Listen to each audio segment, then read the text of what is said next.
Muito bem, quando a gente fala sobre as toxinas emocionais, nós precisamos tomar consciência que essas toxinas elas geram uma prisão profundamente tóxica, prejudicial para a nossa caminhada, para o curso da nossa jornada transformacional aqui. Porque essas toxinas emocionais, elas geram um cativeiro espiritual. É por isso que dentro desse protocolo que nós estamos trabalhando aqui com você, a gente está colocando o jejum terapêutico alinhado à oração e à leitura da Bíblia. Se você seguir esse cronograma, se você seguir esses passos, o seu resultado ele será diferenciado.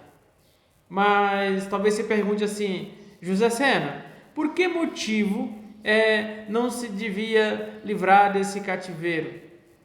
Por que motivo eu não me livraria dele? Porque talvez você ainda não tenha consciência dessa prisão a qual você está inserida. Eu lembro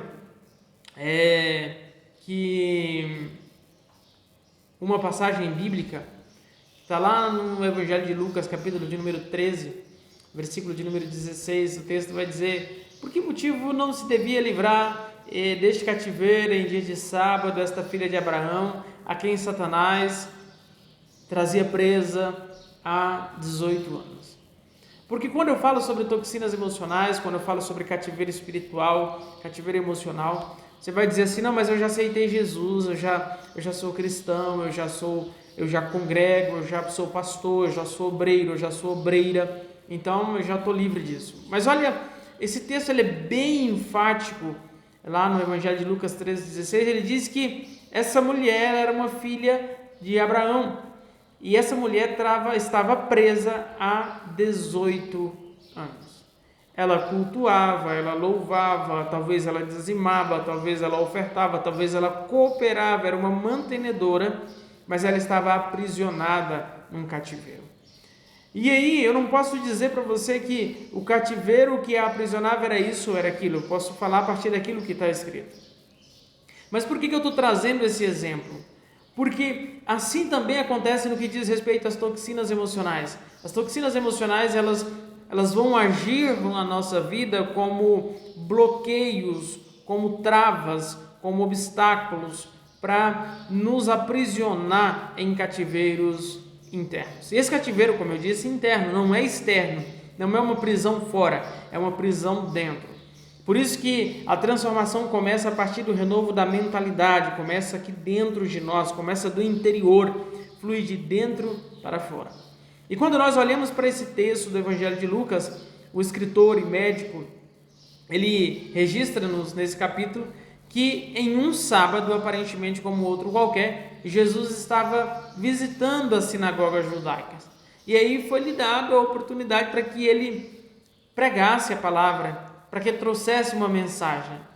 E, no entanto, no meio, talvez, daquela mensagem, daquela pregação, Jesus começou a reparar que ali entrava uma mulher, provavelmente uma senhora de idade avançada, talvez, presumo isso, em uma situação que chamou a atenção de Jesus. Aquela mulher, ela andava encurvada, e aí, imediatamente, tomado de compaixão, tomado de discernimento também do seu quadro, não se tratava de modo algum de uma patologia orgânica natural, mas que aquela senhora padecia de um mal espiritual. Ela estava aprisionada em cativeiros espirituais. Então Jesus tomou providências para livrá-la daquela situação. Então percebe que esses cativeiros eles são reais, eles existem. E é por isso que o antídoto para isso é a fé. A fé, o conhecimento, a informação colocada em ação, ela vai gerar essa transformação que a sua vida está pedindo. Talvez aquela mulher estava encurvada, talvez era um peso que ela carregava que havia sido lançado sobre ela. Talvez você hoje anda de cabisbaixo, triste, encurvado, sem saber o que fazer, como fazer. Talvez o peso da história do seu passado, o peso da história da sua família, o peso da sua jornada profissional, o peso da sua jornada familiar, está te sobrecarregando emocionalmente, espiritualmente, mas eu tenho uma mensagem de Deus para você nessa manhã. Deus quer transformar o seu viver. Deus quer transformar a sua vida. Deus quer virar esse cativeiro. Só que é importante ressaltar que essa saída desse cativeiro, esse processo transformacional, ele requer primeiro uma consciência de que algo não está bom, algo não está legal. Porque aquela mulher, talvez ela não tinha essa consciência, mas nós estamos tendo a oportunidade hoje de sermos ministrados e tomarmos essa consciência para entendermos essa dinâmica num aspecto muito mais amplo e muito mais profundo, tá? E por que eu estou falando sobre isso? Porque esse texto que eu mencionei, ele chama a atenção, ele tem me chamado a atenção. O fato é que nós podemos tirar daqui, já de início, algumas lições para as nossas vidas e também para a nossa vida ministerial, para a nossa vida de fé, para a nossa jornada. Primeiramente, nós devemos entender que a igreja, a comunidade de fé, ela é um lugar de culto, ela é um lugar de adoração, ela é um lugar de pregação da palavra, mas também não devemos nos esquecer de que ela é também uma comunidade terapêutica. Por isso que nós precisamos exercitar a fé. E eu perguntei para você, como está a sua fé?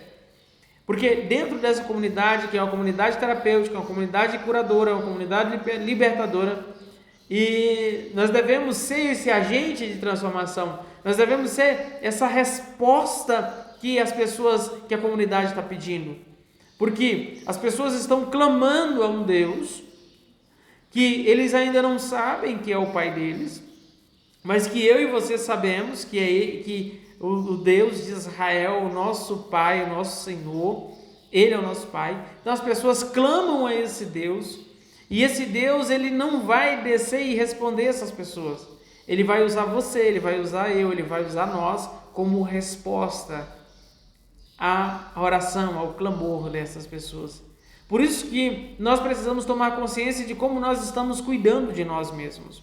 Afinal de contas, a vida ela contextualiza-se em relacionar. Por isso nós precisamos avaliar como nós estamos nos relacionando. Primeiro conosco, primeiro com Deus, depois conosco e depois com o nosso próximo. Por isso que essas toxinas, o que elas fazem? Elas bloqueiam a nossa relação com Deus. Ok, ela não conseguiu bloquear a nossa relação com Deus, então ela bloqueia a nossa relação conosco mesmo. Eu não consigo relacionar-me comigo mesmo, eu não consigo olhar para mim mesmo, eu não consigo me sentir, eu não consigo me ver, eu não consigo me perceber. Então, se eu não me relaciono bem comigo, eu também não vou me relacionar bem com o meu próximo ou com o meu semelhante. E aí gera um bloqueio nesse relacionamento. Ok? Faz sentido para você? Quer saber mais? Nós nos encontramos na próxima videoaula.